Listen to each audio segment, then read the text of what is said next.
சீரியல்களின் full எபிசோடுகளை Sun டிவியில் ஒளிபரப்பான உடனே எக்ஸ்க்ளூசிவாக சன் நெக்ஸ்டில் மட்டும் ஃப்ரீயா பாருங்கள்.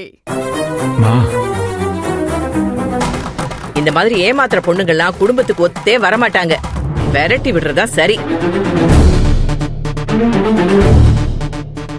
மா, ஏமா அப்படியெல்லாம் பேசுற? ஒருவேளை எல்லா வசதியும் உள்ள ஒரு பொண்ணு குணத்துல சரியில்லாத பொண்ணா இருந்தா, கொஞ்சம் ஆணவமாவும் திமிராவும் இருந்தா, அந்த மாதிரி ஒரு பொண்ணு கிடைச்சதுன்னா அது எப்படிமா குடும்பத்துக்கு ஒத்து வரும்?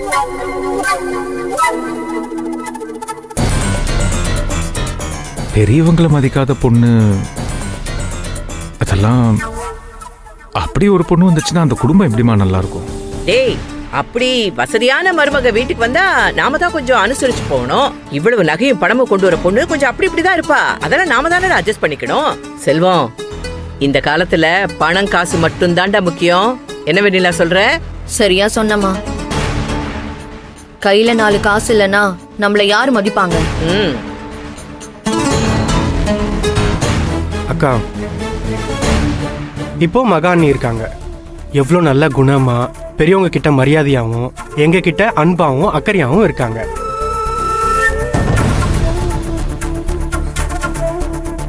அண்ணாக்கு ஒண்ணுனே அவங்க எப்படி பதறி அடிச்சுட்டு ஓடி வந்தாங்க. அண்ணி மட்டும் அங்க வரலன்னா அண்ணன் அன்னைக்கு வெளியே கொண்டு வந்திருக்க முடியுமா?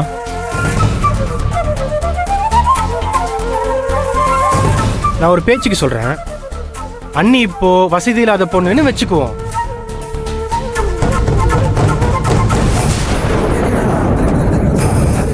அவங்கள இந்த வீட்டு மருமக இல்லைன்னு சொல்லிட்டு வெளியே அனுப்பிடுவீங்களா? டேய், என்னடா பேசுற நீ? பாபுவோட வைஃபும் நம்ம மகாவும் ஒண்ணா? நீ சொல்ற மாதிரி எல்லாம் நம்ம மகா கேவலமா நடந்துப்பாளா? மகா தங்கமான பொண்ணுடா.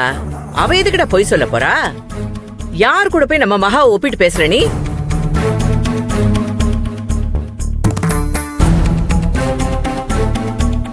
எல்லாம் தெரிஞ்ச மாதிரி பேசாம தட்டை பார்த்து சாப்பிடு. பேசுறான் பேச்சு. டேய் செல்வம், இந்த பாபு கிட்ட இருந்து கொஞ்ச நாளைக்கு நீ விலகியே இரு. அவனுக்கு இப்ப பணம் காசு தேவைப்படும். நீ வேற லாக்கர்ல இருந்து பணமும் நகை வீட்டுல எடுத்து வச்சிருக்கோன்னு உளறி வச்சிருப்ப. அதனாலதான் சொல்றேன், ஜாக்கிரதையா இரு. இந்த காசெல்லாம் யாருக்கும் நாம கொடுக்க முடியாது. மொத்தமும் நமக்கு தான். ஐய, நகையும் பணமும் போலின்னு தெரியாம சொன்னதையே திரும்ப திரும்ப சொல்லிட்டு இருக்காளே.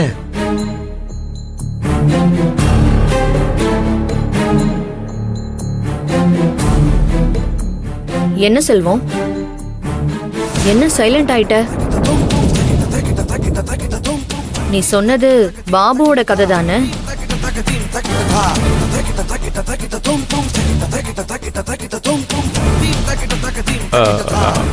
ஆமா, ஏங்க அப்படி கேக்குற? இல்ல, அவன் லைஃப்ல நடந்ததுக்கு நீ இவ்ளோ ஃபீல் பண்றியே, அதான் கேட்டேன். சரி, நீ சாப்பிடு.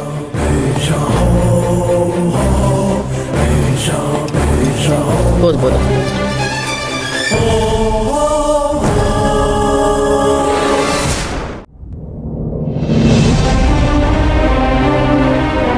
செல்வம், நான் சொன்னது சரியா போச்சா?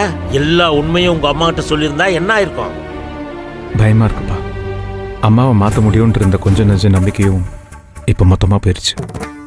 மகா விஷயத்தில் பொறுத்த வரைக்கும் அவளோட நல்ல குணத்துக்காவது அம்மா அவளை ஏற்றுப்பாங்கன்னு நான் நினச்சேன். ஆனால் இப்போ எனக்கு அந்த நம்பிக்கையும் இல்லை. அதனால தான் சொல்கிறேன், கொஞ்ச நாளைக்கு பொறுமையாயிருன்னு. இன்னும் எவ்வளோ நாளைக்குப்பா பொறுமையாக இருக்க முடியும்? எப்படியும் மகாவை இன்னும் எத்தனை நாளைக்கு தான் அவங்க வீட்டிலே இருக்க சொல்ல முடியும்? இன்னைக்கு சாயங்காலத்துக்குள்ளே ஒரு முடிவை எடுத்தே ஆகும்.